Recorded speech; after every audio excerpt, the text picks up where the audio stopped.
All right, Pete McCall, all about fitness at the Idea World 2019. I'm here with Jonathan Ross and Funtensity. What did you present this year's show? Take a guess. It was Funtensity. Funtensity. Well, what exactly were the sessions? What were you covering in the sessions? I did a workout session, and we also did a session where we covered the workout plus why it works. And what's the why? Number one, what is Funtensity? Well, Funtensity, pretty obviously, is fun plus intensity. The goal is to give you an experience that's challenging enough to change your body, but fun enough to change your mind. And when I say that, I mean change your mind about how you think and feel about exercise. So, whoa. What's that F word, fun? You mean exercise? We can have fun with exercise? What's up with that? I thought exercise was supposed to be hard. All this HIIT stuff that we see where people are trying to kill themselves. What are you trying to do? Bring fun into it, dude? Yeah, how dare I? Some people might say I put the FU in fun because some of the exercises are still pretty hard. But the idea is that what we have now in the fitness industry, the way we've always sold fitness, is like a shoe store that sells the world's best, highest quality shoes from the best manufacturers, but only in one size. And if that size fits your foot, it's good for you. But if it doesn't fit your size, it's not good for you.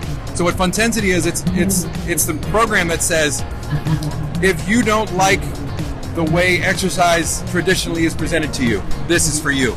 Because it applies brain science to high-intensity interval training so that you change the emotional response you have to exercise and make it more positive so you show up often enough to get the body benefits. Wait. So by doing that, and I know the science behind this, but I think it's important for listeners to hear. Because I think a lot of times, because how many times you see people coming into the gym, they're kind of dragging themselves in, right? They kind of come in. And doesn't it look like people are like dreading their exercise, their workouts?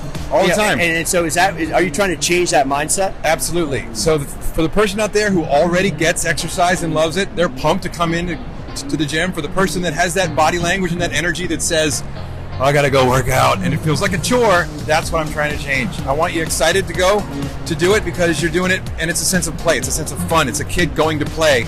And it just so happens that it's challenging enough to change your body. But by mixing reactivity, coordination, partner interactivity, and friendly competition, those are the four key elements of Funtensity where we get to applying the brain science to the workout experience.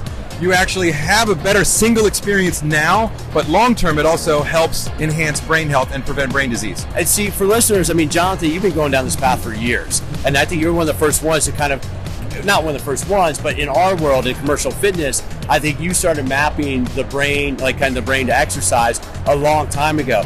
What have you seen in your clients? Like, what results have you seen? Have you seen clients like, and I'm thinking about older clients, have you seen their cognition improve and have you seen their memory improve? What's been the benefits like that you've experienced with that? Yeah, I've seen what I can see visually. I'll give you a quick example. There's a 69-year-old who started coming to the class when I first created it 4 years ago. And when I first started it, she would need 3 to 4 sets and sometimes even the next week before she was able to master one of the movements. Now, by the end of the first set on a new exercise, she's mastering it. And things are just as hard, but her ability to learn and process new neurological information involving coordination and reactivity is getting faster. And she's gotten 4 years older. So she's now in her, what, is she 69 now? She's 69 now. So in the last 4 years, in the late 60s, she's been able to improve her overall physical ability. Yes. That's awesome, man. I know the science is there. Yeah. It's so cool to see you apply it. It is really fun when you see it happening in real time, right in front of you, where you see, because no matter how old we get, our body always adapts to whatever stimulus we expose it to. So if you give it a stimulus that causes it to change, you get change, whether that's hypertrophy of a muscle or hypertrophy of your neurons. It's all the same. Wait, I'm going to say that again because I love that. No matter what, your body will always adapt to stimulus.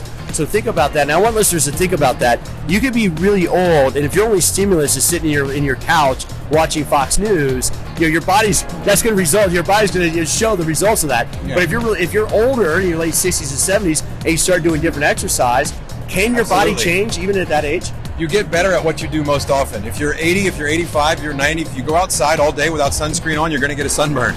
Your body always adapts to the stimulus that you expose it to. And that response may not happen as quickly, but it still happens. And our body is driven by a simple rule of stimulus and response. We always get the benefit if we expose ourselves to that stimulus, so we can't stop.